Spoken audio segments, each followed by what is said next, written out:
Isang hamstring injury ang nagpatigil sa rookie na si Cedric Barefield, sa laro ng Blackwater sa PBA Philippine Cup, laban sa NLEX noong Biyernes sa Ina Race Center. Ang number 2 overall pick sa huling draft ay lumabas na nakauniporme para sa Bossing, ngunit hindi inilagay ni Coach Jeffrey Cariaso. Nag-average si Barefield ng 18.2 points, sa 4 na laro ng Bossing sa conference. Pinalitan ni RK Ilagan si Barefield, bilang bahagi ng panimulang unit ng Blackwater. Malaki rin ang hindi nakuha ng Phil M. Guard sa Mid-Season Commissioner's Cup, dahil sa planta facilities. Sa kabila ng kawalan ng Barefield, nagsimula ang Bossing sa mainit na simula, at nanguna ng hanggang 7 sa unang quarter.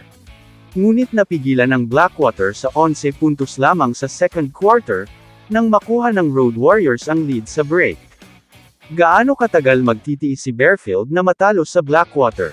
Si Cedric Barefield, na dating malapit nang makapasok sa NBA, ay nakikipaglaban ngayon sa Blackwater, isang koponan na kilala sa patuloy na pagkatalo.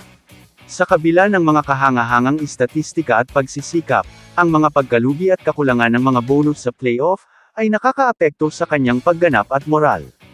Magtatapos ang kanyang kontrata sa susunod na taon, ngunit ang mga panuntunan ng PBA ay nangangahulugan, na ang Blackwater ay dapat sumang-ayon sa isang trade, kung gusto niyang umalis.